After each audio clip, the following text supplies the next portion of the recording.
Salam gadyrly watandaşlar, salam ähriban ýyllaşlar.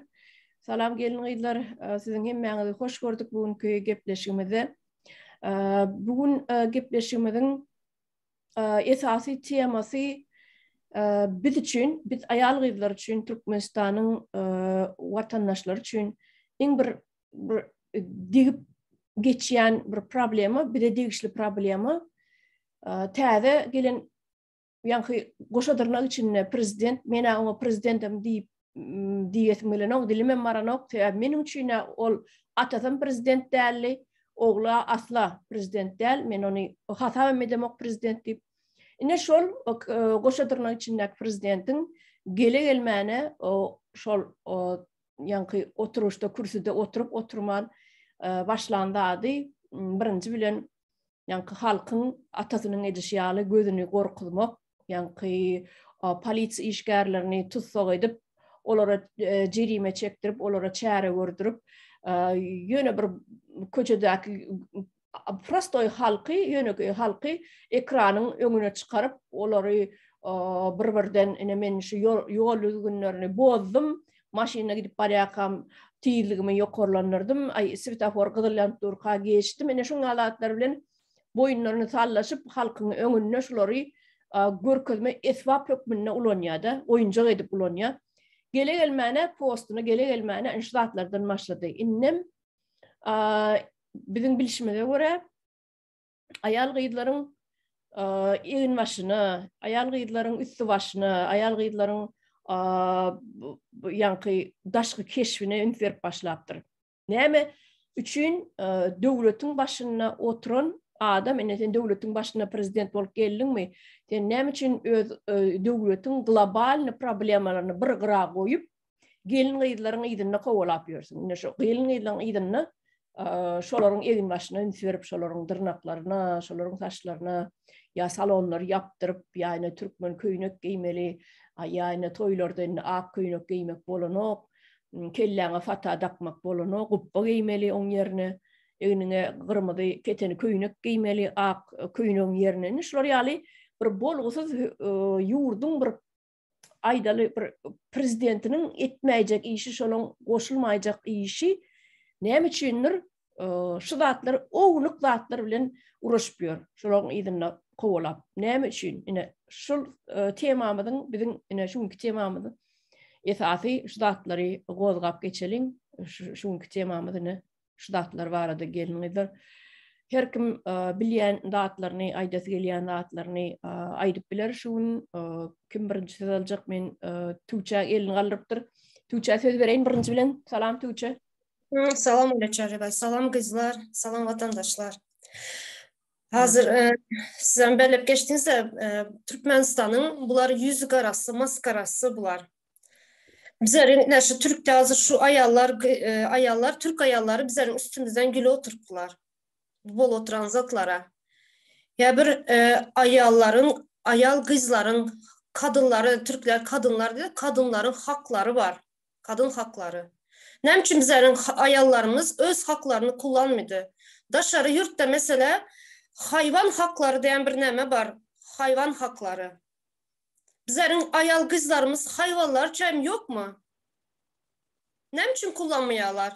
Bunlar atasıyam, oğluyam mesela 30 yıldan ondan önkü prezidentim goyun yalı halkın barda bir şeyinde halkın üstüne izdivaç edip başladılar. Bu ne mi demek? Ayal kızların eşiğine, ayal kızların daş görünüşüne koşulmak demek.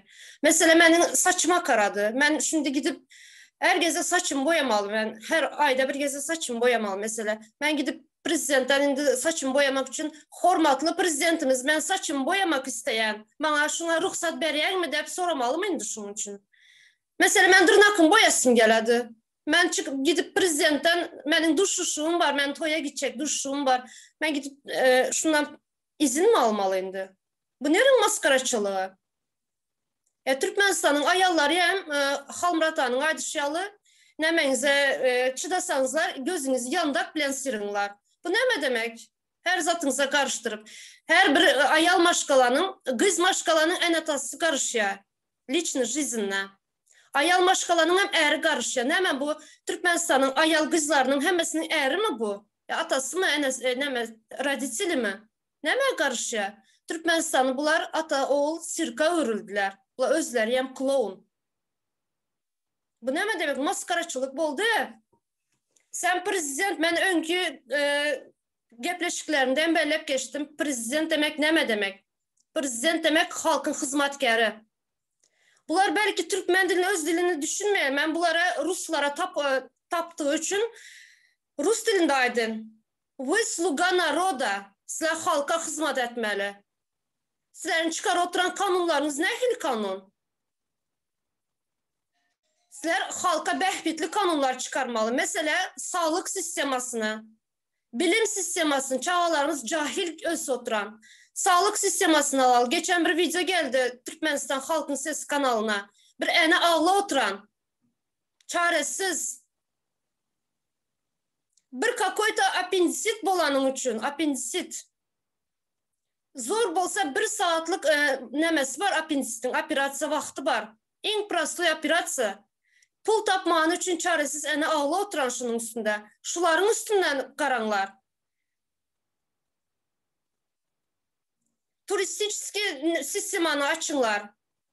Yolları açınlar. Madem sizler çağaları, kızları, ayal kızları düşünen yolları aç, gitsin eneler, atalar çağalarının üstüne. 12-13 yaşında çağalar, kızlar mekteplerde bozulup birimini bolup yürüyen, göreli bolup. Sizlerin karındaş doğallarınız kızla neçen bir kızları bozup, neçen bir kızları zayalap yürüyen. Git şuların üstünden kara. Ede oturan işin klonski işler. Bu nerin maskaraçılığı? Sen neme karışan? Mesela ben Türkmenistan vatandaşı. Sen bana hakkın yok karışma. Ben sana izin vermem buna. Ben ayal maşkala. Ben durmuşa çıktım mı? Benim ancak erim karışıp biledi bana. Sen kimsen bana karışıp? Başarıp bilsen prezident bol. Başarıp bilmesen ber yerini. Ana sana garem açsınlar. Garemde ayallarını topladan sen şulara hocancılar. Bizlere hocancılar etme hakkın yok. Bu nereden çıkan gelmiş? Ayallar maşını sürmek bol muydu? Ayallar dırnağına boyamak bol muydu? Saçını boyamak bol muydu? Sizler hem Türkmenistan'ın içindeki ayal kızlar sesinizi çıkarmayın otursanızlar. Şimdi affedersiniz kusura bakmayın emotsiyamı saklabilem yok. Bugün erten sizlerin balanızı içine çelle göredindi. Şuna hem karışadı sonunda. Hazırlıkça oldu. Öyle çarıyor. Sağ ol Tuğçe, katı doğru atlar belirlep geçtin. Esası şu yankı aydınladın mı bir oğlancık apendisit olup gecesi ağlap kömek oraya da halktan bütün bir devlet orada yöneköyce apendisiti ullakan problemi şu yerde şu Türkmenistan'na bir sancak apendisit yöneköy oradağın onunla kesip ayırmak bir hiç saat ol bir yarım saatin iş ol. Yarım saatte kesip ayırıp olyandan. Dönür şonu ullakan bir problemi diyorlar şonu ne için problemi diyorlar? Sebebi enesinin pulu yok. Var ya onun pul soruyor. Pulum olmalıydı ne diyen niye? Ecesi. Bu ne? Nerede görülüp iştilendat? Doktor varsa kabul eden ok diye çağanı. Bu ne belli zat? Adamları var ya bunlar gittikçe bir özlerine karşı düşman kazanıyorlar. Gittikçe düşmanları köpeliyor. Bunlar adamların gazabını arttırıyorlar. Gazabını arttırıyorlar adamların özlerine karşı. Bu halk berden varsa onların barını etini ütmeni yerler. Doğru değil mi? Ol bir yerinin mesne bir balnitsanın glavvracı olsa ödünün bütün bir emlağı ödünün bir biznesi hesap ediyor bular. İslam'ı alırın, İslam'ı kabul ederin, İslam'ı kabul etmerini. Sen nerede görülen dat? Sen şu yerinin glavvracı olsan sen vedipen yerine getirmeli, borcun yerine getirmeli. Çağı geldi mi temperaturası kalıp. Birinci etmeli dat bağırlamalı sen. Ne için kalıptır temperaturu yönü yerden kalır oğa? Значит, organizmin bir yerine bir spalyenye başlanır. Laboratuvarya gece onu işleptirmeli 24 saat. Analiz alıp bilir yani. Ona el men seni kabul edecek del. Ine Serdar Berdi Muhammedov. Sen ne şulatlara üns ver. Sen nasilyen senin halkın ölüp yatir. Yönököyce kesellen. Yönököy apendisitten. Bir topar milletin taşı rütten ezpiyor. Nireden vraç gözlep tapar kam nireden Türkmenistan kabul edin Türkmenistan işat başaranok deyip. Ine Berdi Muhammedov. Sen gelin gıylandırnağına seyretmede şular yalı globalini problemağını çözsen. Hökümetin çöktü. Yer suğunu seyretsen. Mal kara mallara kutordu Türkmenistan'la. Kara mallar deyip neme vardı. Ulu mal seyrediyen ulu neme vardı. Hamş olur. Yoga. Halk ağaçlığının ölüp yatır. Bir tane bir baklaşta yağın bakası 1 milyon niye? Güne bakar yağın bakası. Nirede görülüp eştilen dağıtmıyor. Sen şolar yal globalini problemağını çöz. Hükümetin iktisadiyetini çöz. Hükümetin bilimini çöz. Hükümetin medisinasını çöz. Sen gelin gıylandırnağı şöyle ne katı hoplu zatmen. Gelin gıylandırnağı yasatçı. Bula edip yürüyen işini özleren bilen yok öyle çarıyor. Bunlar az yanama edip geçtim. Bunlar halkın hizmetkarı. Halkın hizmetkarı bunlar. Halka hizmet. Mesela ben halk, benim maşkalam halk. Sen bana hizmet etmeli. Sen bana hizmet etmeli. Sen benim hizmetkarımsen. Sen bana behbitli işler, kanunlar çıkarmalı benim için. Benim çağıma katmalı. Benim sağlığım için sistemanın, sağlık sistemasını büyütmelisin. Sen evde oturan işlerin ne mi iş ya? Atası senin de oğlayan bundan 5 metre tupoy çıktı. Tupizm, naturalne tupizm Türkmenistan. Onu diysen oğlu çiğne lokan davara bilen gidip ses verip gelilere. Pasolstva var Türkiye'deki. Ses verip gelilere. O lokan davara bilen gelivem beğenivem aydiyalar onu. Ana bardık ses verip kayttık. Palama misirip verdiler bir dediğim. Şayet verdiler diye. Ses verenlere maydin alın güle güle kullanın serdarınızı. Oturan işleri. Bu ses verenler hem belki köpsü cahil köpsem bilmedendir. Yolları açar, öye gideriz de şunu yalı bir fikir bilen etti bular. Alın size yollar hem açtığını. Sen ben aslında köp emotsam bozmayın. Tamam. Halkı eskeren ok eden edip koyanını koyuyor. Ne şu yerde Gül Hanım elini alırttırıp Gül Hanım'a söz verelim, sonra Fatma söz verir. Mikrofonunuz yapık Gül Hanım. Salam kızlar, salam vatandaşlar. Benim şu yerde yine sizin aydan geplerinizi eşte oturdum, onu kaytala oturmanın gereği yok. Biliyorsunuz, beni hemen fikir ettiler. 2 yıldan beri yollar yapık. Şimdi hazır teze Türkmenistan teze prezident koşadırına içinde bolaysa bu başkaça yaş olan yurttaşında okap geldi. Gözü biraz azıcık geniş. Bizim yollarımızı açar. Çağlarımıza koşarız. Atamıza koşarız diyen niyet bilen cahillik edip Tuğçan Aydışıyalı gidip oy veren olmakları mümkün. Yine Ruslar diyor ya yablın daleko ne padeti. Berdi Muhammedov giden bilen nasıl gitmedi ki. O meclisin başında durup o nemediyse oğlan indi şunu etmeli. O yerde başka adam yok ama yine öner bir Berdi Muhammedov vardı. Şimdi 2 Berdi Muhammedov aldı. Onlar indi bu aydılan zatlar her indi Olga Çarevna. Deme yok. Doğru düzgün Aydışınız ya Balnitsa'da optna vraşlar yok. Şu pul verip okanlar var. Sonra indi şu pul vermem iş alıp şu veren pullarını toplamak bilen onların kellesi karşı. Kimden neçe köprak 5 manat pul köprak alayım deyip. Onu değilsene Nhame Öza'dan ağacı çekip duran hastanı Nhaştay'da doğanım kalp kriz geçirdi. 24 saat Kapınsanın aşağında tutup son anje ettiler. Polnüstü şu ağırları, zatları nemeden son İsrail'de açtılar ama anjoda şu yerden stent takıldı. O yerde şu ağrıda yine anjo yaptılar. Yine çıkıp pazarlık başladılar. Buna stent koymalı deyip. Yoksa şolara aydıldı. Puluna kaçma, ne etmeli olsa siz doktor, açan vaktiniz göründe edin. Yok, belki biz stent koysak pulunu vermezler şular deyip. Ertir operasyon, şimdi 2 günde tezlisini anjo edip, adamı anjo etti 4 saatten o dünya uğrattılar. Bunlar o zatları fikir eden yok, o zatlara düşünen yok bunlar. Bunlarda ne doğru düzgün spesyalist kaldı. Elektrikler, kanalizasyonlar, o Soyuz dövründen kalan 2 günde bir elektrik ötüyor, transformatör yanıyor. To Levat'ta, to Marda'dır, to başka yerde. Onları düşünen adam yok. Prosta pakazuha.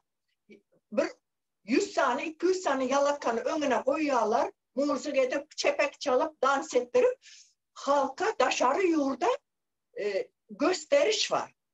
Nasamca altyapı yok.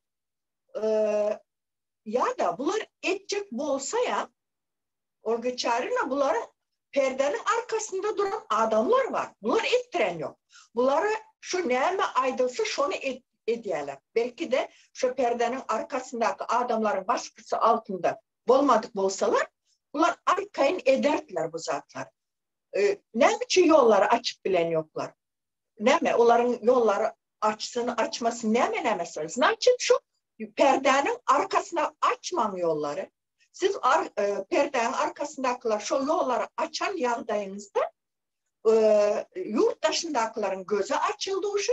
Gelse sizin ömrünüz kız kalacak. Bizim hem sümürmene alacak zatlarımızı gayga bastıracak. O şimdi biz önkıyalı hareket edip bilmeyiz. Sebep biz ne mi?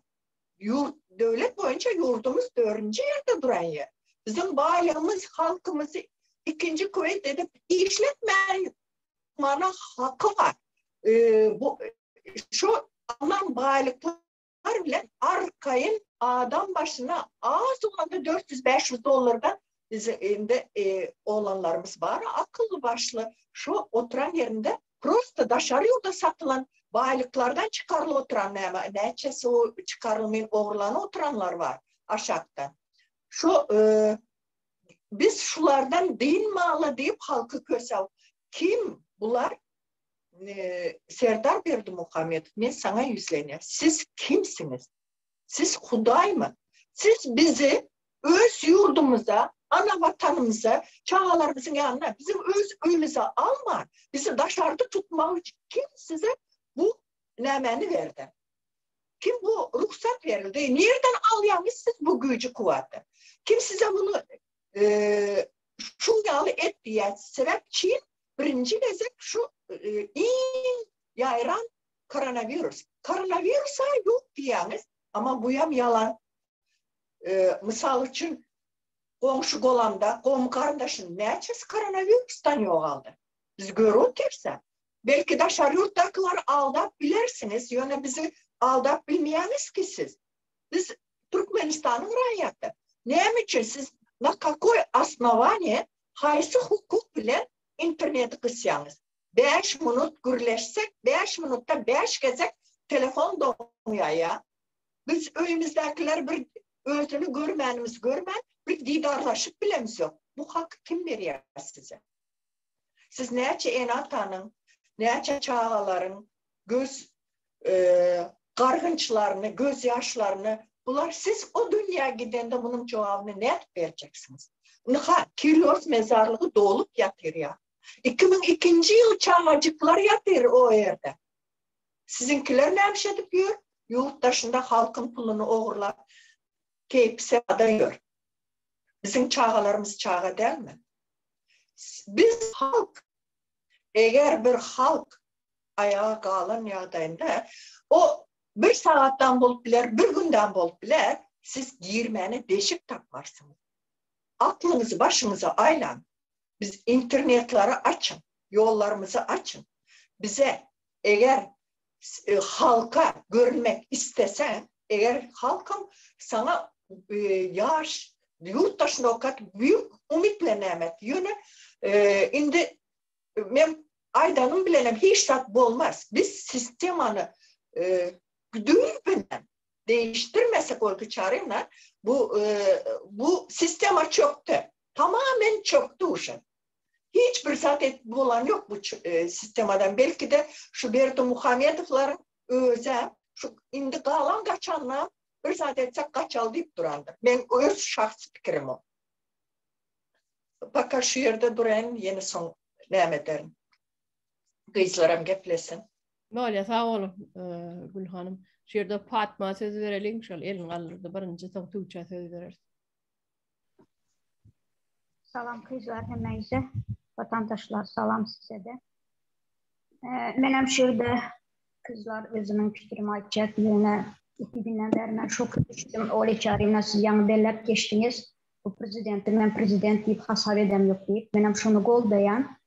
Sebebi bu Serdar Berdimuhamedov 72% bilen saylavda prezidentliğe kazandı deyip o bayram ettiler. Ama berde Türkmenistan'ın halkı yarısından köpüsü yurttaşında. Nedir? O 72% saylavda kazandı. Ben ona hiç düşünüp bilem yok.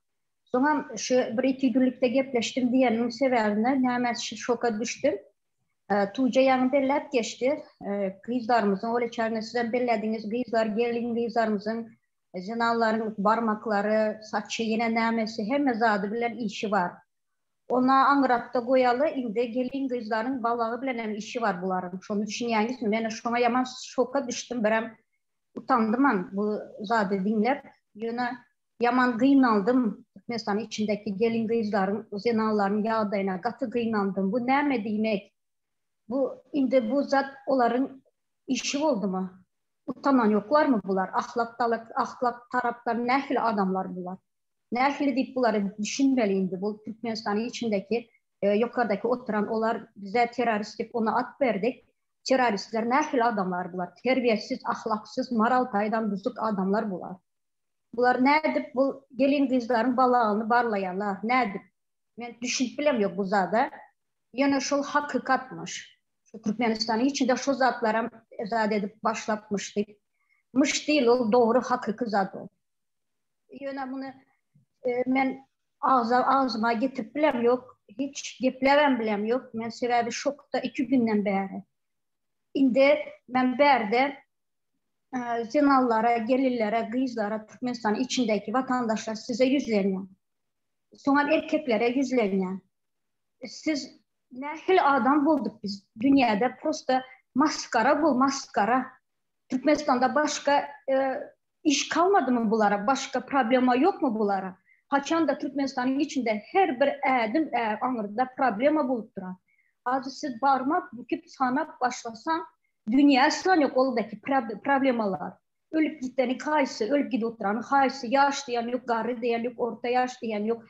Şimdi bunlar o zatları koyup ayal kızların yani ne diyeceğim bilemiyorum öyle çağırıyorlar kızlar. Bu prosto kellesi yalı zat değil de prosto moral taydan bozuk bu adamlar diyesin diye. Da ayda otursan adı yaman kel bunların. Yani sizin hakkınız yok böyle etmeye. Sizin hiç hayatınızın hakkınız yok. Hiçbir kanunda yok bu zatlar, aydılan zatlarınız. Her bir adamı barlap geçirmek sizin size kalan yok. Sizin hakkınız yok adamları böyle zulüm bile saklamak, mecburi saklamak. Yine benim açık zatlarım şu kızlar bağışlarsınız. Biraz emosyon görkezmeli oldum. Böyle sağ ol Fatma. Şu yerde 2 adam elin kalırdı. Birinci Tuğçe, sonra Malika oğlum kalırdı. Birinci Tuğçe söz verelim. Sağ olun. Orada çağırıyor. Yana şurada Gül abla belirtgeçte interneti açtı. Şurada президенты saylan vakti, Serdar saylan vakti na kavычках-то, конечно, президент oldu. O internet şu başlayan prezident bolup başlansın da nemesi düştü onun kalitesi internetin. Hazır вообще gepleşip olan önkiyalı. Sonra badem sen ayal kızlar düşünen, neymiş internetler kısıp koyup sen hazır bütün dünyada internette, Google'da, YouTube'da her şey zatlar var ayal kızlar için. Mesela nahar pişirmeli, tortlar pişirmeli. Yani bir sürü işler var. Oku işler, nemeler, oku öğrenediler. Köp zatlar var internette. Ne için yapıp koydun internette? Sen ayal kızlar düşünen bolsan. Sonra bizlerin Türkmenistan'daki ayallar ayçık, ya ayallar değil sadece, hem bütün halka yüzlenecek. Bizlerin halk neme üçün deyen sorağı berip bilmeye. Şu sorak yok bizlerde, nem üçün de. Mesela saçını boyama, dırnağını boyama deyen vaxtı nem üçün demeye, nem üçün aydıp bilmişsizler. Şu nem üçün demeye bilsenizler yollar yamaştırıp oluyor şu. Nem üçün yollar yapık. Neme hakkı var yollar yapmaya. Nerede görülen bu eneni çağasından ayrı koymak deyip neçe yıllar? Haksızlık bu. Hiçbir çağa enetasız ösmeye hakkı yok. Kız çağalar neçen bir yana belep geçtim. Neçen bir kız çağalar enetasından ayrı. Ya başıboş etçeğini edip yürüyen. İşte oturtmuz bize verdi. Neçen kızlar bozulup yürüyen. Doğru. Şunu açacağım. Sağ ol. İşte Malika Moğolum'a söz verelim. Malika Moğolum mikrofonu da açıp bilirsiniz. Salam vatandaşlar, salam gıydılar. Yankı birler geçen atlarınızın hemmesi doğru. Men şu Fatma Aydan'ın üstüne koşayım. Dine Fatma işte men emestim şunu köp salon işletken tanışlarım mağırda. Salonlarını kapatıptırlar. Çöröksüz garlık, işsiz garlık diye. Ne bir hocalığı tanıyan yollasam işleyen ok. İş yok içeride. Bir men çörek getiriyordum. Menem salonumu kapattılar diye yine ağaç oturuyoruz diye. Sen çörek ver halkına. Halkına çörek ver.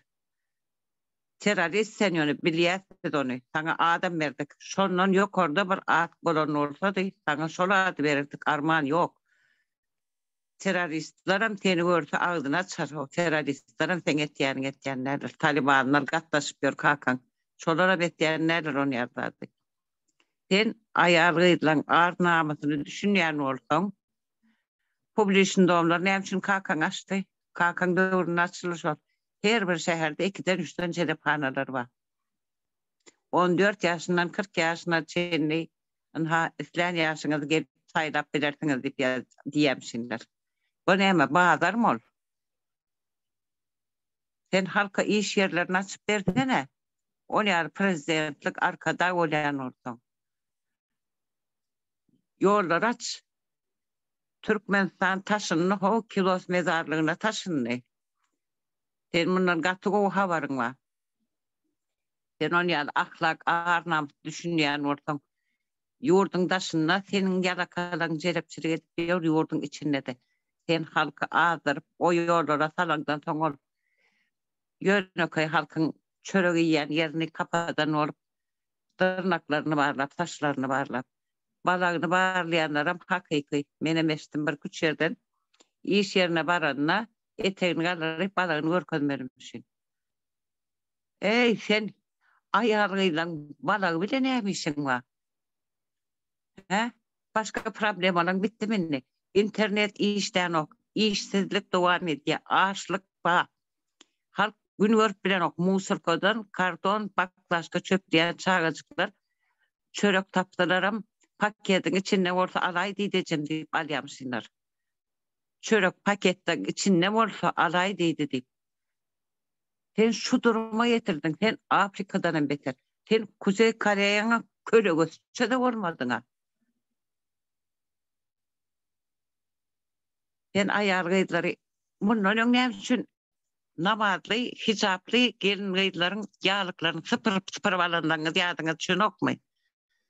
Sen kakan etti şunu. Namaz okusa vahabist, saçını boyasa, tırnağını boyatsa, o celep oluyor mu? Hani onda sizem adam olun. Adam olun da eden yanlışlarını düzerdin hani. Etmeseydiniz. Adamları türmelerde öldürmeseydiniz. Celephaneler açmasaydınız. Halkı yurttaşına çıkmağı mecbur edip sonundan yollar kapat. Korona var. 2 yıllap korona ne işlesin otaydı. Korona boldu geçti. Tenne tozancuklar var ha. Korona yok diyelim sana nanarı. Tozancukların var. O tozancuklar geçti, çoktan geçti. Aç yolları. Biz her hili yol bilen bararız. Sen fikir etme, halka mağırda emsim oturmaz. Sen gelin gıyılan balağın hörür yarak. Sen kim olayan? Sen gırnan mı olur eline düşün? Gırnan mı olur? Sen hereğin değerli olur. Sen ancak öz hereğin balağını örtülersin. Utanman olan balağını eteğini kaldırıp, o eteğini de kaldırıp sonra balağını örtüleyen hereğlerde de kelle yok. Ütün onu, ütün. Kim eteğini kaldırıp eteğini balağını örtecek diyse, siz öz ağır namusunuz var balağın içine. Ertir ona mı örtecek olurlar? Sizi hayfi yola iteklep getir oturduğunu görüyorsunuz yok mu, düşünüyorsunuz yok mu sonra? Balağınızın eğeriniz görür ha. Şu ayarmış kadar olayında da sen yollaşın, sen balağını görkezmek hakkın yok. Aç yolları. Niçemir eneler ine tuğçe bellek geçti. Çağıları anırda, enatalar anırda ya da ölüye anırda ölüye sınavdasını görüp değil darlaşıp bilen okulur. Ya bir yerde ölüp gidip oturuyor. Ya Ukrayna'da uğraşta kaldı. Ne için sen halkına sahip çıkan oktu? En ulu problemin şu an varsın oldu sana son eline bir tanlak çalanı. Sen ulu iyili bütün dünya rezil ettin Türkmen'i. Maskar ettin o. Biz ölüğümüzü yurdumuza götürüp bilemdik. Sen derdinden. Aç yollar aç. Yollar aç ondan biz neyle saç boyamalı, neyle balak görkezmelisin görkezersin. Şeyle bir balak görkezersin. Utançsızlar. Öz Türkmen ayalı izlanıdın namusunu kovu cepelediniz. Erkekler sizem hereylenizin balağını görkeler. İmsem oturuyan olsanız. Sizem onu Türkmenliğinizem yok, erkekliğinizem yok. Ne için boyamaz men yollaşım cevap verir. Doğru ait ya. Yollaşım sen boyamırsın deyse oturur. O devletin başka işi yok. Bir yerinin hereyinin balağını giydi mi giymedi mi? Saçını boyadı mı boyamadı mı? Ağaç halkını doyur onun. Yetim çağılar var anne ne açık hocalıklar. Barara yeri yok, yaşara öğü yok. Sen şoları seretsene. O elitini çayları Talibanlara vermeden ver şolar yer yetimlere. Halka söydürecek olsan sen arkada dersen arkadan oraya tıyı sen.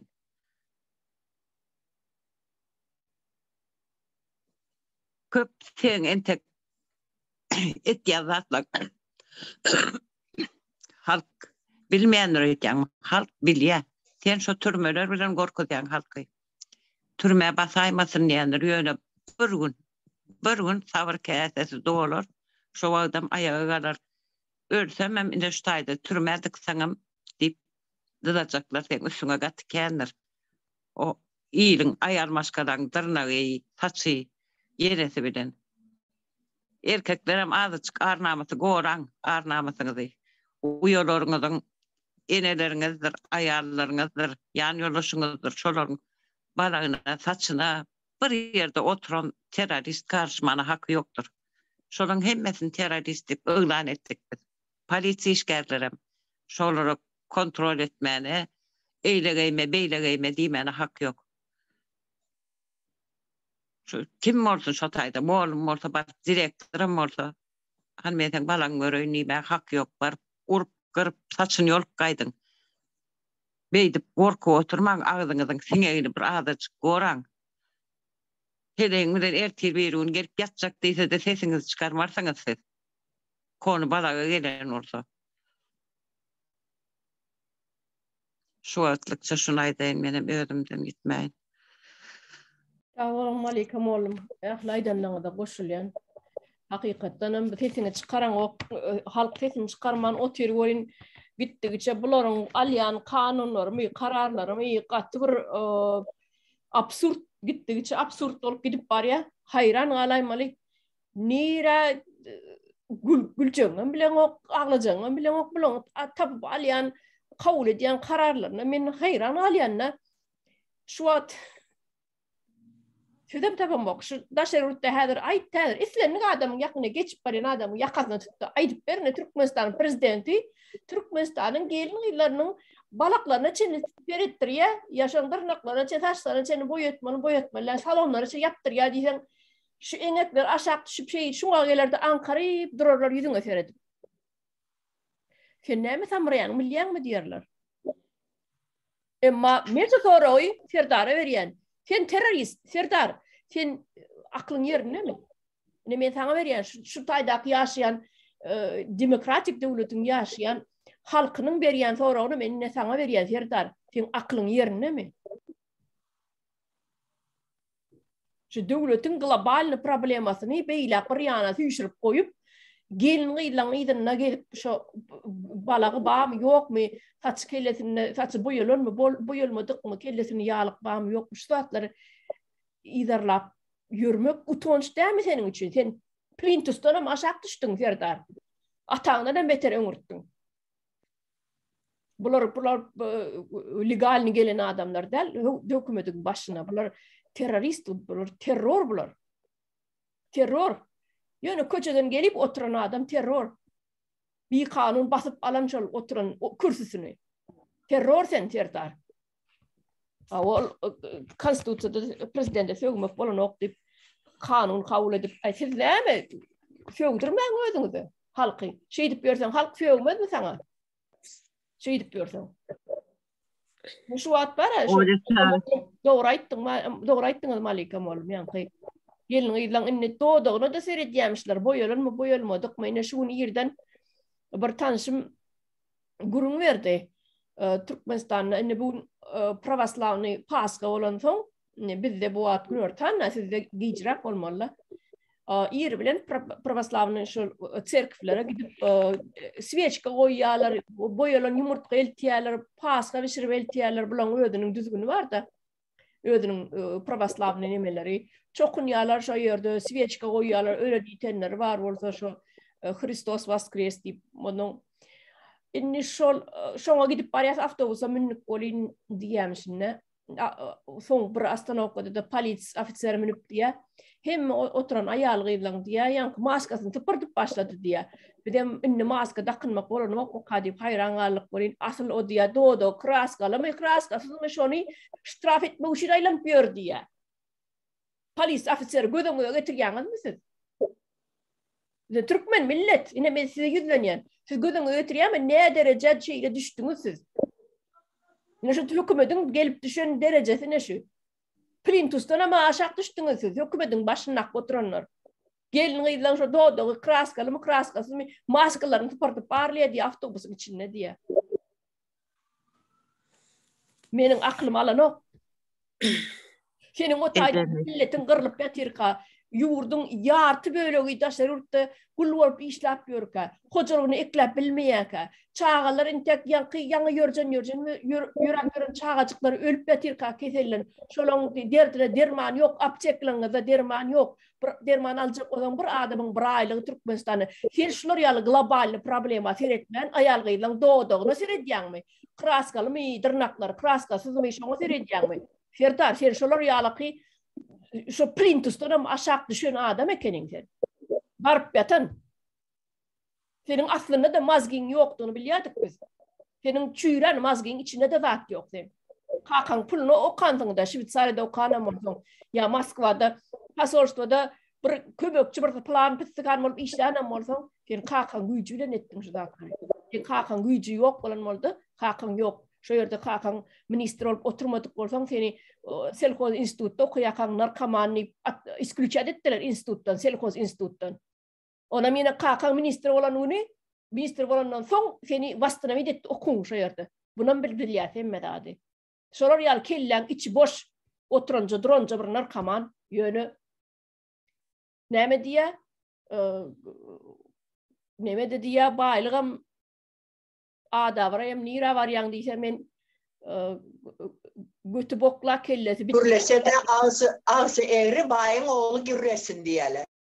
Hava onun neme dedi ya ol yankı baylıktan soruyormuş baylık var gidip var ya ey baylık nire var ya diyse men götü bokluyun ka kellesi bitlin ka var yani yemsin. Mene kakası şu derecede olan son samsık oturan bir barp eten narkoman ol okuunu okabilmen ödem Türkmen diline ho Türkmenistan'ın Selkoz İnstitutu Türkmen diline Türkmen ene dilinde okabilmen açıslarına olan son sen başka yurt ne edip sen başka yurtta da okudun elbette kakan pulunu okudun diyor gelip inni şol gelin gıyların eşigine gelin gıyların ayağına giyyen balağına ünsveriyen olsan ol global problema senin global öz problema var senin katastrofa düştü senin yurdun Türkmenistan devleti katastrofik yağdaydı. Qatı ervet kriz yağdaydı. Şu datları ünsvermen gelin gıylan balağını en ulu problema Türkmenistan'ın en ulu problema ediptir. Gülkünç. Oo. Kakası nereden alıp durup pulunu? Onu okatmak için. Onda Sizin pulumuz. Sizin bizim pulumuz. halkın pulu. Halkın pulu. Yetimlerin pulu. Halkın pulu. Nemen ecem pensiyasını alabilmedi şotaydan. Nememişin Amerika'da grajdanstvosu var deyip. Amerika'da demesi var. Yani Amerika'da yaşaya 6 ay veri Türkmenistan'a gelmesen pensiya yok sana deyiptirler. Ne? Men Türkmenistan'da benim işledim. Bana da pensiya yok. Menin işler, şu yerdeki işler, neçeli işlerine malım, şu pensiya bana verilmeli. Yok mende pensiya. Ne şu sizinim, vatandaşlar. Meninim, şol sanlı. Bizim pulumuz. Tohumunu okuduk gören yankı, taşta uğrunaki ahranalarına paylayan pul var. Hem mesela halkın pulu. Ahranalarının alayan, en berkisi, şonun melleğine, şon hocalarına, tuğrağına, teritoriyasına, bağ ekip gören bağvan için aylığı $10,000 bundan 10 yıl mının. $10,000 bir bağvan var, ekin ekip melleğini seyrediyen, yol kızını zadını, palmasını zadını oturtup veren yankı bağvanı var. Kurban olayım öz bağvan. Şunun aylığı $10,000. Onların en baş var ya, giyen. Onların her gün bir giyenini ertirsin giyen ola. Okullar halkın puluna alınıyor. O halkın pulu. Şu yerde neyme birinci bilen. Misal için bir sağda halkın bir yılkı işleyen aylığından köptür onların bir giyen en başı. Конечно köp. Bol bir egin başın ödü $10,000 ve bir kostüm alan ödü $10,000 in arzanı. $10,000 bir sancak kostüm alan. $10 tapanıyor. Bir tane kostüm ödü $500. Ya bir tane koğuşun ödü $5,000-6,000. Bir tane koğuşun ödü bahadır. Onda ecesini balak neçe dolar duruyor? Ecesini balakından haber bağmeken. Ya karışadan bolsa. Ya ecesinin balağını Cemal Saparova tribuna çıkıp öyle ödü okuya ödü diyalacasına cin okuya ödü balağını ödü keşteleye edip öyle. On balağının bakasını bilemiyorum. Cemal Saparova bilendir bakasını. O oruna ağlaca dokuya ödedileri bile. Bizim çağıranmadı sen bir Muhammed'lardan katı olur ya. Bizim çağıranmadı koğuşasımız geliyor. En atalamada koğuşasımız geliyor. Açıyorlar Serdar. Terörist malinki. Laçı terörist aç. Yorlar aç. Sen açmasan aptıp varsın halkın elinden. Sen edencelerini tıkır burnunuzdan getirir. Halkın pulunu yiyene hiç çok halkın üstünden izdivat edip istediğini bir bahane bilen tökme atıp korkutup türmeye basıp o tayda izdivat edip halkı öldüren halkın hemmesinin kanını senin alır. Kan can alır senin. Keremetme o yurdun taşında getiriyorlar yine de. Sen aç ondan görürsün yurdun içinde de ne getireceğimizi. Biz ezermez öz Türkmen halkımızı diğer teröristlere, gelmişeklere hiç açanım ezermez. Ştayda var gelinler men Serdar Berdimuhamedova şol mazgisiz bir oğlan var, mazgisiz. Beyinsiz bir oğlana bir 18. maddani okap verecek şu yerde Türkmenistan'ın konstitusiyasının 18. maddesi. Serdar Berdimuhamedov kovuca dinleri sana değişmişi. 18. madde adamın hukukları hem azatlıkları eldirilmesizdir ve onları adamın elinden alıp bolmaz. Konstitusiyada ve kanunlarda görkezlen ýagdaýlardan başga ýagdaýlarda adamın haýsydyr bir hukugundan ve azatlığından mahrum etmege ýa-da hukuklaryny ve azatlyklaryny çäklendirmege hiç kimin hakkı yoktur. Serdar Berdimuhamedov sana değişli. Adamın belli bir hukuklarynyň we azatlyklarynyň konstitusiyada we kanunlarda sanalyp geçilmegi, onun beýleki hukuklaryny we azatlyklaryny inkar etmek ýa-da kemsitmek üçin ulanyp bilinmez. Ene Serdar Berdimuhamedov.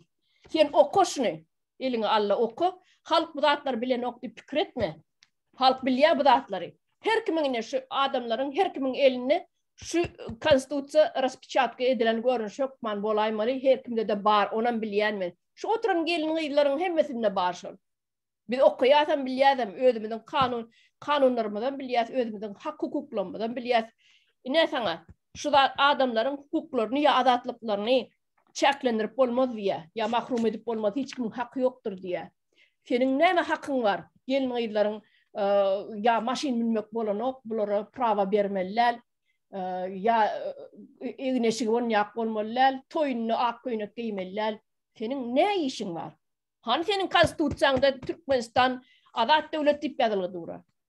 Adamlar isleýän ýerine gidibemmeler, isleýän ýerine gidibemmeler diýe. Näme üçin onu Aşgabatda senin Lewap nomerli maşynyň girip bilen ok, ya Balkan nomerli maşynyň girip bilen ok, daşuwly nomerli maşynyň girip bilen ok Aşgabatda adamlar diýe isleýän ýerine çäklendirilmeliler diýe hereket diýe Türkmenistanyň için territoriýasyna diýe.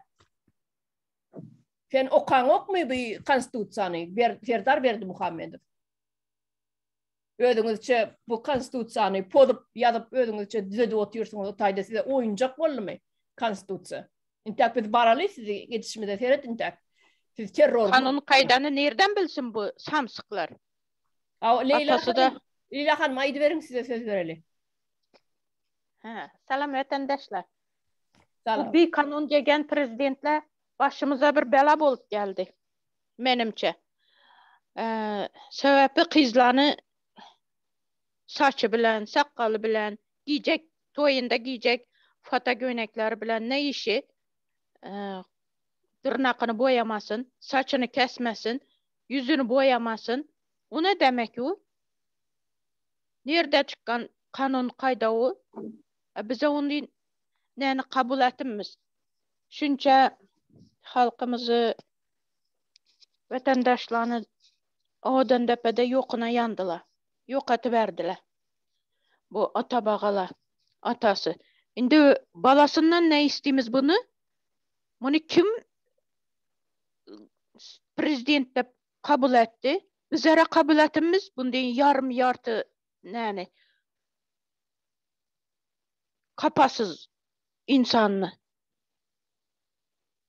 Prezidentmiş. Prezident olsa öz kanun kaydasını bilsin, yürüyecek yolunu bilsin. Kalgan bu şunca yani adamlarını odan depede yokuna yandılar, yok atıverdiler. Indi kalan halkı yarım can bolup kalan halkından ne istedi bu yine? Ulanam yokuna yanmak istemi? Ana şunu aytmak istedim kızla, meni sinirim bozuldu. Gaplap bilmeyecek mi? Oladı. Böyle Leyla Hanım ona Cemal verdi ve elini kaldırıp trenindeki sözü Cemal verdi ve verelim.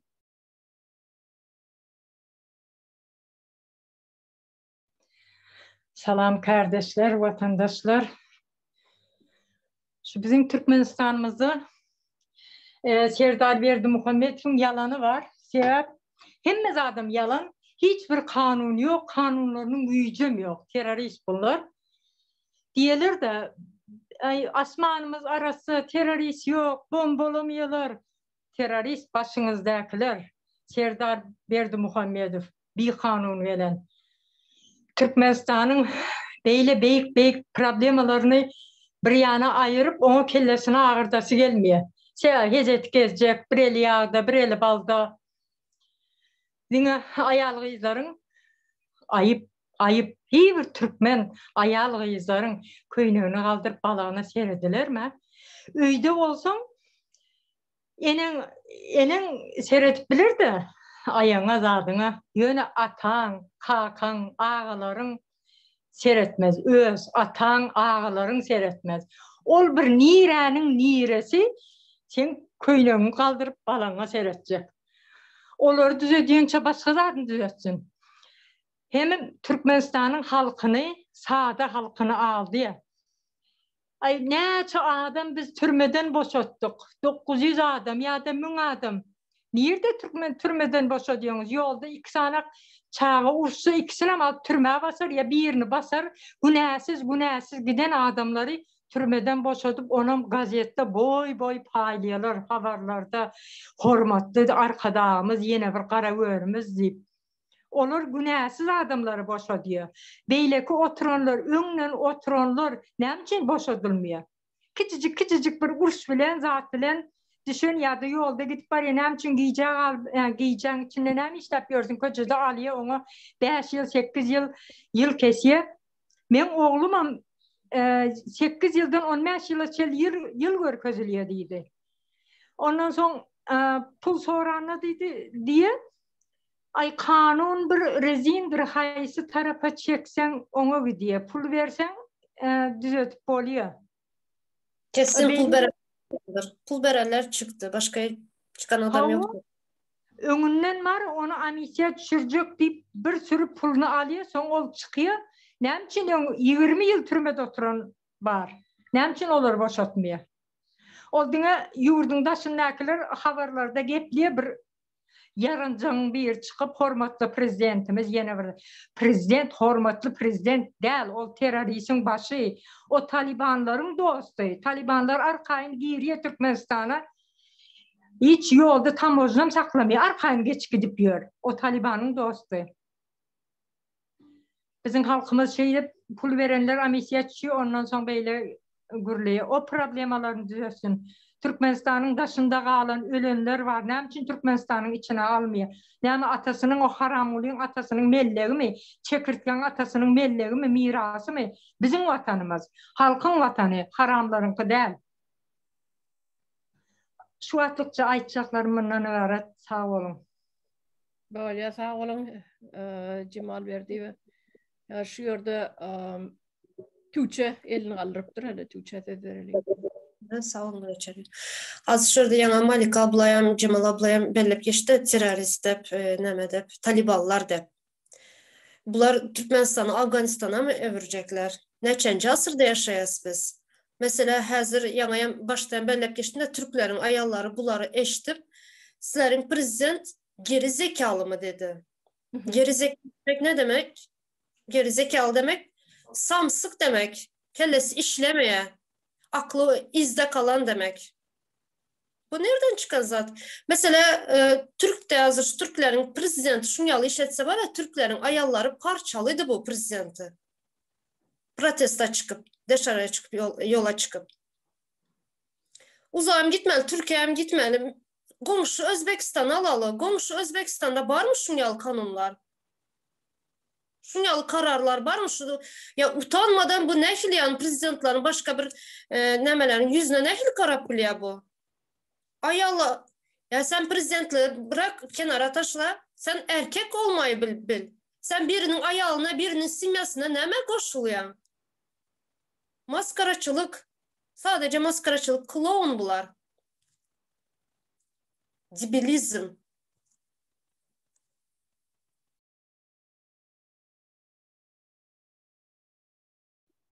Tuğçe Hanım şu diyelim biraz benim koşasım geldi. Türkiye'de var ya biri böyle bir ayalığıyla erkek olsun erkek seyredip dursa gözü bile men taciz etti diye suda veriyor.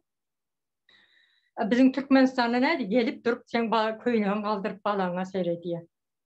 Sonluğu bilen hali bu başı. Sonra bugün boyanma, saçınızı boyaman diye. Ondan sonra da diğer başınıza prostin Afganistan'ı geziyorlar. Şey gezeceksiniz diye.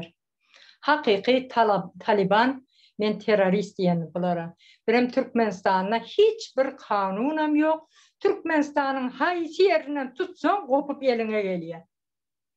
Hem zadında da belli. Men hazırım eşitip oturuyorum. Bir yere var ya, nikahdan geçmeye varanla da şunu eğleneceğim diyor.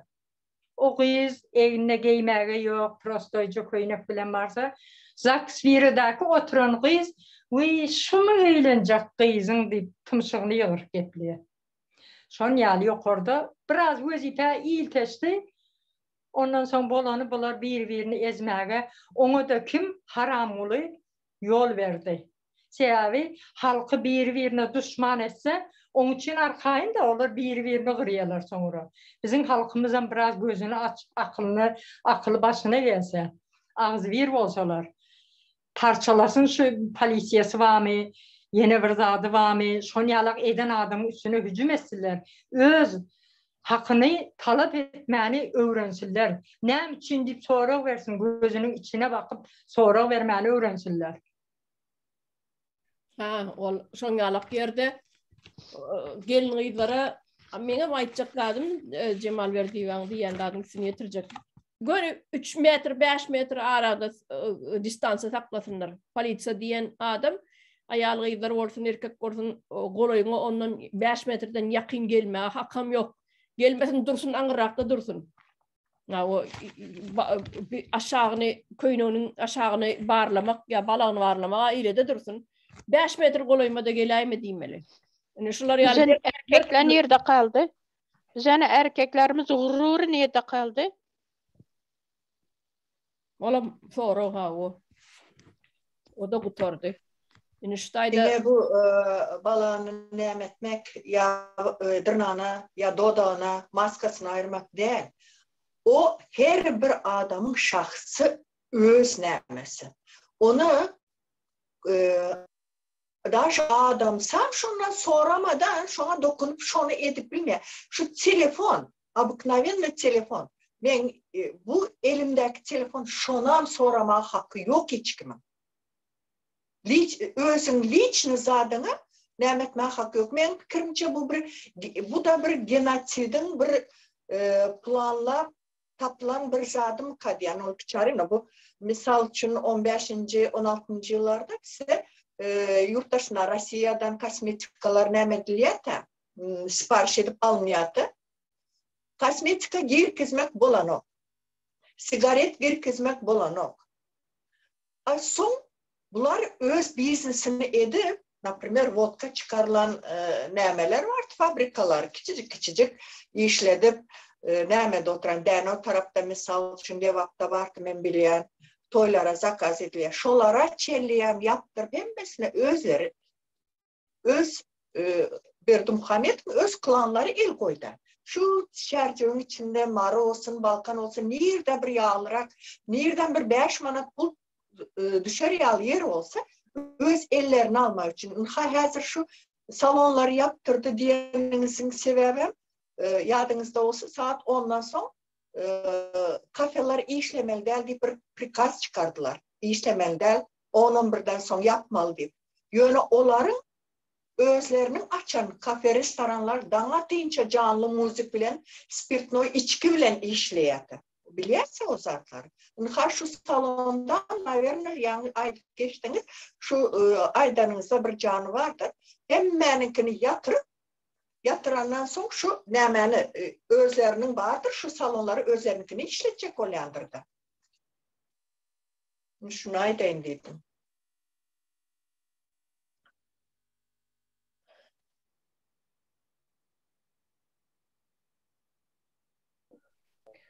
Olyaş kadar Malika malum söz verelim. Men ýa-da Tuğçe bir zat bir gowy meseleni agzap geçdi. Özbegistan'a bağımşylar ýaly diýip. 2019-njy ýylda Türkiýede işläp ýören bir Özbegistanly gyz atyly berdi. Eşdensiňiz. şonu Özbekistan'ın prezidenti Şutay'dan gatı bir yıldan gorak iyidine düştü, iyi dedi. Şonu neyem için öldü? Neyem sebepli öldürülü deyip. Bizde olun şunça adam öldü. Bir mezarlık doldu. Yöne yekecesini iyi dedim mi? Ne konsolosluğa, ne prezident arkada. Hiçbiri demedi. Yine sizin arkadaşınız. Sizi yere Melike sokup uzağa gidip oturmalı yadınızda mı? 2 yıl bundan özümüzde şu aptupan turup nemeler uçup gitti tabanlar. Adamların canının üstü. Hani şu bunlar şonyalı akıllı yanılsa hani halen şu yerde napınır daşarı yurttan kömek olmadık, işlep, nemetmek. Halen şu köp adamlarının cayının üstü onarılmaz. İlk gece bir o da nemesini telefonu var mı, yüzüğü var mı satıştırıp bir öyünü remont edip şu kışın şonyalı 2 yıldan beri şonyalı yaşa oturan adamlarım var. Yani şolara kömek etmeye ona kellesi işlerini okuları. Ya bunlar şu indi politsiya işgärleri yadınızda olsa radarları o yerde gizlenip bu yerde gizlenip tutup ştraf ediyor şoförleri pul almak için. Belki bu ayal kızlara sıranı bir öğrenen kılıp bir ruj çalar, yalak çalar. Şu bahane bile şulardan pul almak şunun niyetinde niye kendilerine şu nimettiler ben hiç aklım nemet bilen yok da neme sebep bilen yani Olga Çarınay'da bir politsiya işgari gelip maskanı ayırıp dodak görürme. Ya köyne göterilip balak görünür mü? Nerede ayda eşitilen zat bu? Maskara, bütün dünya maskara. YouTube'u açtım bile Türkmenistan'da. Ne şu nereden bolup dursun? Dodaklarını kraskalı hem görüyormuşsun maskalarını tıpırıp avtobusun içinde. Benim şüngürleştim de şu güzellik salonunda işlep, şu işi eden kızlar biri bile aşağıdan şu lapı keç, şeydi düşünceli, neymiş etmeliydi, ne gün görmeli. Pul yok, işimize en güzellik salonum yaptılar. Şu güzellik salona köp pul saçıp doğdak demedi yani saç onardı yani ama şular şu taraf şu yalakalar şolunku bizim halkımız bir sadece bir toy zat ayda yılda bir toy olanda bir bari bir saçcağızını onartmasa var her gün gidip oturan ayalgıyız ama yok hazırda her kim 5 manat pul tapsa nereden bir çağacıklarımın karnını doyurarın deyip neyme. Bulam yeni bir başka ayrılacaksa. Eğer buğday biçti mi?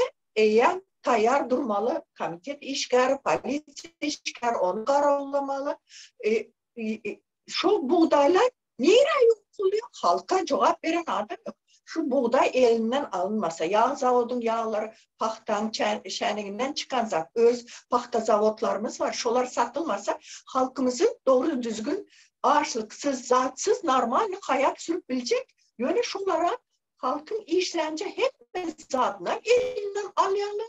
Nereye gitti, kimin hissesine girdi, neymiş etti, neyme koydu. Yılın başında haznada ne çapul vardı, ne çapul neresi oldu, yılın sonunda aydılmalı. Bunu halka rapor vermeli. 30 yıldan beri biz bunu zat göremiyoruz.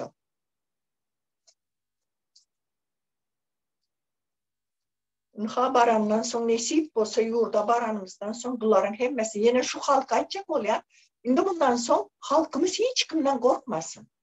Biz onlar terörist mi? Teröristlere, teröriste ne yakılı hücum etmeli. Ne yakılı şu, onlar bir saat diyemem sizin üstünüze geldi mi? Adını, familyasını açmadı mı? Paveska bile bir yere çağırmadı mı? Şu hiç nemetme, korkmayın. Bundan sonra koyun, onlar korksun sizden. Birazcık neme diyorlar, özünüzü ele alınız. Bir silkenin halkım. Yeter ya, balanıza karşın olsa bundan sonra neme kaldı diyelim. Erkekler, ayarlar birazcık gayret edin. Öz hak hukukunuzu soran. Özünüzü goramanı başarın. Gorama diye hükman bir eline silah alıp çıkmalı diye, tüpen alıp çıkmalı diye. Elinizin aşağında balta vardır, bil vardır. Öyünüze girdim, kellesini soktum. İçeri düğünden sokun da neymiş etmeli olsa ölüm bir ölüm, öz namusunuzu goran indi. Yok, bar olsa silaha mı alıp çıksınlar? Teröristin başka çaresi yok. Silah yok. Elinizden tırnağınızdan yara. Melike onların havarım var benim. Alt tüpenlerine çelik topladılar vardı. Bizim evimizde vardı. Benim kakamda vardı o. Gelip onun için bir ay bizi taskatem ettiler. Elimizden silahımıza aldılar. Hiç zaten vermediler. Şimdi hazır çok ayarlar, Türkiye'de işler gören ayarlar var. Anırda adamsı eğer ömden bir narkoman olan olsa ya bir alkogolik olan olsa şunun neyme karakterini bilen möcekler var şu tayda aylanıp yören. Şolara bir 5-10 manat pul verip ayalığına Türkiye gitti. 10 yağlı gel şu yere arzaya. Boşan sen ondan son 6 aydan sonra yine cayını satarsın. Ben sana bir yağlı seyrederim diyeyim. Yine şon yağlı et görenlerim var. Şolara kömek eden advokatlar var. Prokuratura işgerleri var. Uçaskoy miliseler var. Şu adamlar sonra köçeğe atıp köçelerde ölen adamlar var. Onların adı belli, familyası belli. Hem gerek vakti. Onların hemmesi çıkar. Yine şu sizem yine tersi Türkmenistan kurulanda birinci sizem şu edil şu haramzadaların hatarında gidecek yeriniz odan depeder.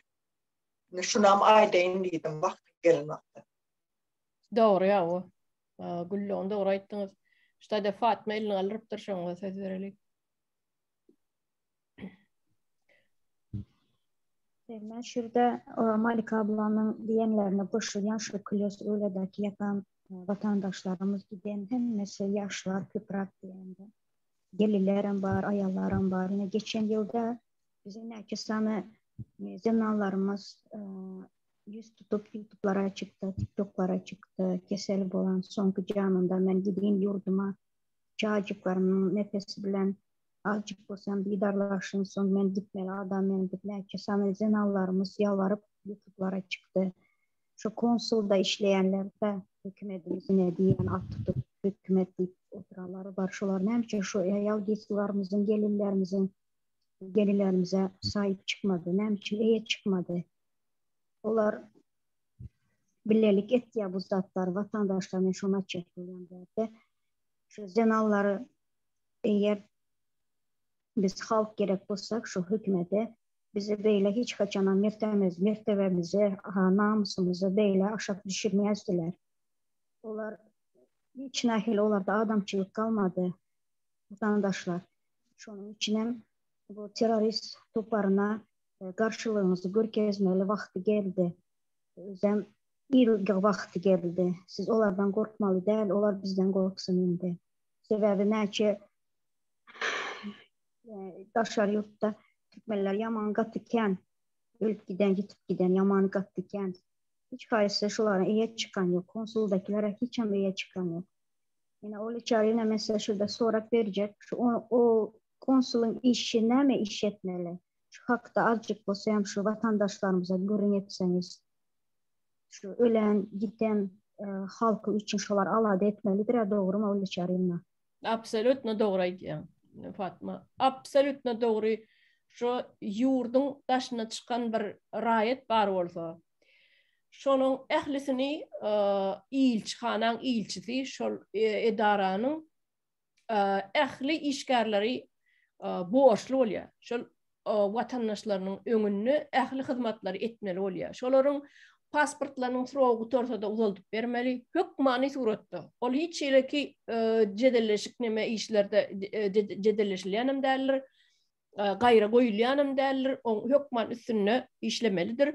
Her bir ilçi daşarurukta yerleşen öz rayetlerinin aladasını etmelidir. Şonun barmağına bir tikençimizde de şol pasolsta cevap veriyor. Şu konsulluk cevap veriyor. Şu yerde daşarurukta şol maşgalanın Türkmen rayetlerinin çağası doğulsadı. Şolara doğulu şakınnak şadatnamanı vermeyene de hükman borçlu. Bu haýyş etmeliler. Türkmen milleti haýyş edip yalvarmalylar. Olaryň borjy, olar şol borjyny ýerine ýetirjek diýip kasam içen şo ýerde aýlyk alyp oturan adamlar. Watandaşlar düşünýäňizmi? Her bir siziň ädimiňize jogap berýän. Şo ýerdäki ýurduň daşyndaky siziň hökümetiňiz şol.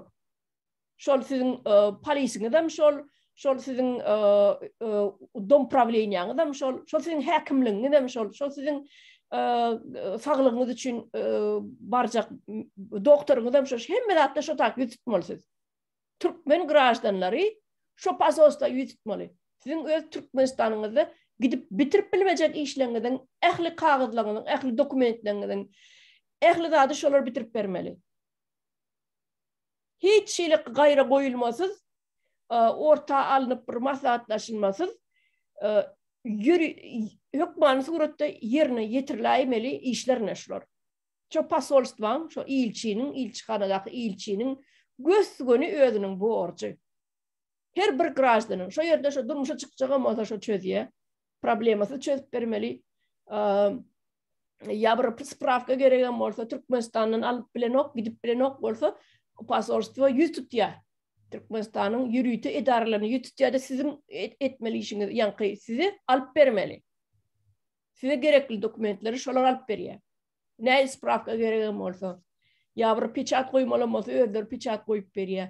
Çağa dogulsa da şoňa doguluş hakyndaky ya sizin pasportlaryňyzyň surogy nemese de düzeltedi. Ähli zady şolar çözüp bermeli. Ya biri ýoglaýan ýagdaýynda şol ya ýogulmakada şol eger balnisada hastahanada hasta ýataýan ýagdaýynda şol barıp ya telefonu sürer ya özleri barıp pasolstwan işgärleri barıp halynyň hawa tutup durmaly. Senin grajdanyň ol. Öz ýurduna gidip bilmeýän üçin sen şo ýerde oturýarsyň. Sen şollarda ilçi bolup oturýarsyň. Sen şo zatları çözmeli. Sen grajdanyň agyr ýagdaýdamy ya awariýa boldymy? Ya bir balnoymy, hastamy? Ya öz ýurduna gidesi gelýärmi? Hasta agyr ýagdaýda ýatan bolsa şo ýerde bejermene, olaň hakwa özüni bejertmäge aslında medisina diýilýände islenlik adam, insan haýsy ýurtda bolaýyny da, haýsy kontinentde bolsa tapawdy ýok. Afrika bolsun, Awstraliýa bolsun tapawdy ýok. Islenlik ýurduny yarawsyz ýagdaýa düşende şo ýerdäki islenlik döwletdäki medisina gullukları hökman suratda gaýra goýulmasyz birinji kömegi berýändir watandaşlar. Şonu ýadyňdan çykarmak. Hökman suratda meniň oňa sigortam ýok, meniň oňa strahowkam ýok diýip hiç şil çekinmän. Birinji kömegi ähli ýurtlarda her bir insan alyp bilýändir.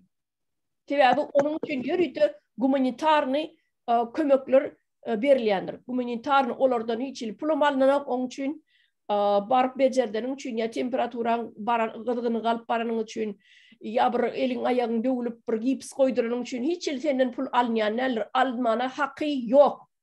Islenlik grajdanyň, islenlik döwletde, islenlik kontinentde okeanyň aňyrsy bolsun, bärsi bolsun islenlik ýagdaýda hökmany suratda birinji kömek, birinji medisina kömegini almana haky bardyr.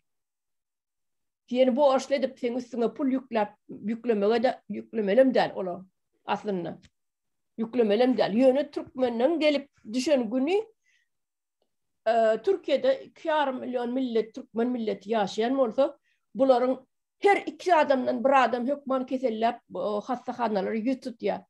Şonuň üçin Türkiýe döwletim bir rizinnelle oňa üstü humanitarny kömek gelip duran noktaşar ýurtlardan. Özüne barjy ýanky ferişdeler bilen halky bejerýän bolmaly. Öz halka bir oňdaşyndan Siriýadan göçgenler 2 Türkmenistandan baran 2,5 milyon mawsesini.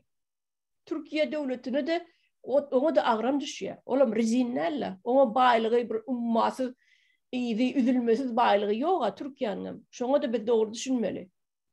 Şoň üçin biziň halkymyza ýanky gelýänler tölewli ýanky tölemeli ine bardy bejerdi gaýtdy ýöne izinden soň tölemeli sen şu pulu diýip adresini hat gelýänler elbetde. Olam ýanky aýdyp beren zatlardan şo zatlar sebäpli.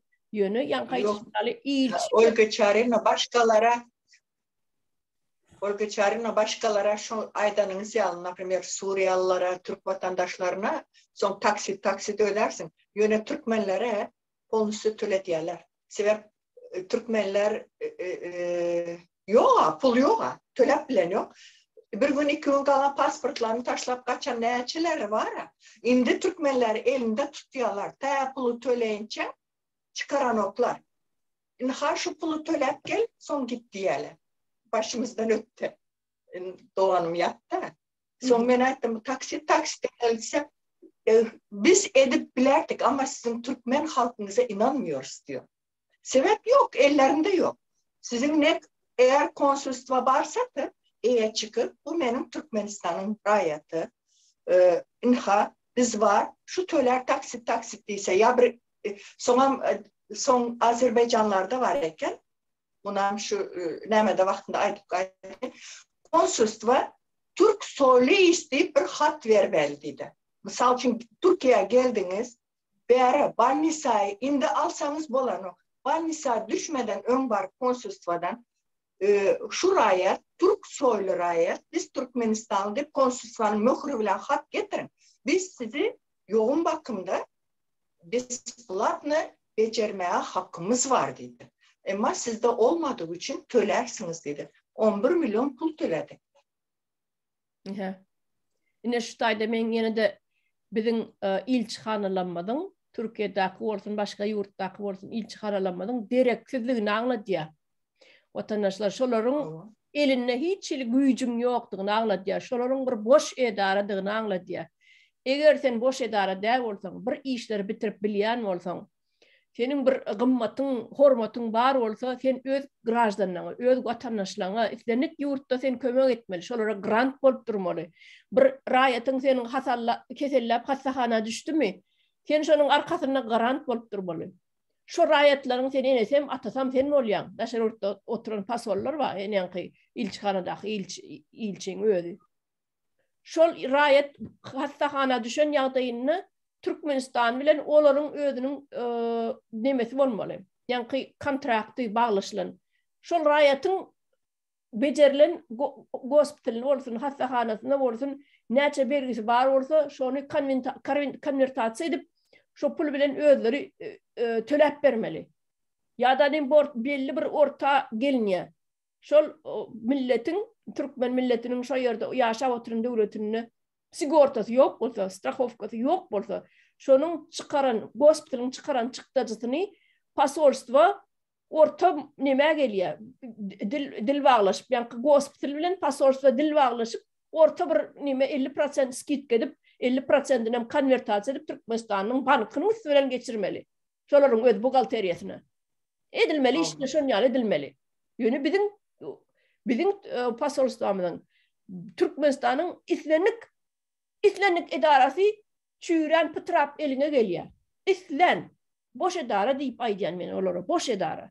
Hiç çil işlemeyen boş edara. Aslında etmeli borçları ne şu yankımen sanap verinde aslında. Yönü bunlar boş. Direksiz. Şunun için halk öz hukukunu bilmeyensin, öz hak hukukunu talep edip bilmeyensin, baranağım, görünağım, şolara yüz tutmalı baranağım, olar sen olara etmeli borçlarını ayırıp versen, pasolstvan işgalleri ağzını açar durur sizin yüzünüze seyredip. Sen neme diyen deyip. Öz borçlarını bilen oklar sebebi. Olar pul bilen işe giriyorlar şu tay. Şey diyeyim şu tayda da oturuyorlar öz borçlarını bilen oklar. Ne şuna değil. Ne patman sonra ona şeylere cevap veriyen ben.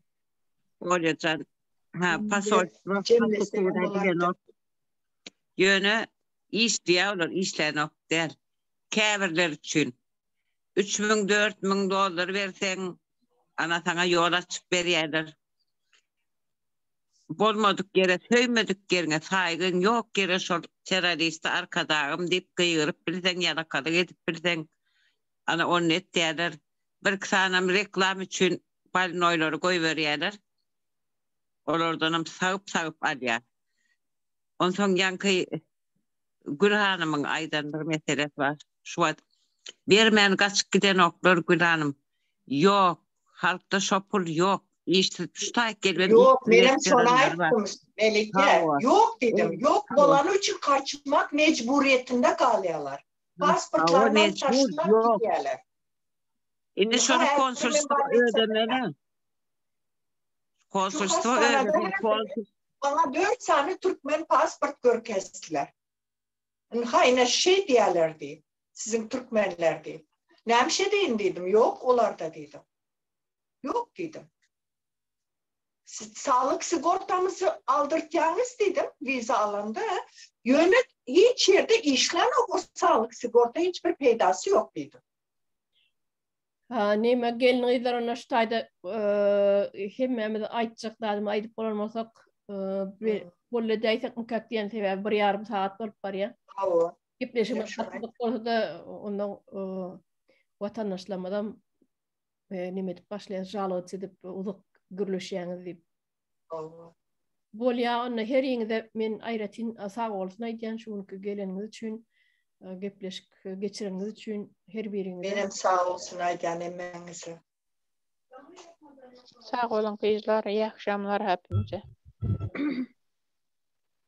Bolýa sag bolun hemmeňize. Sag bolun. Sağ olun.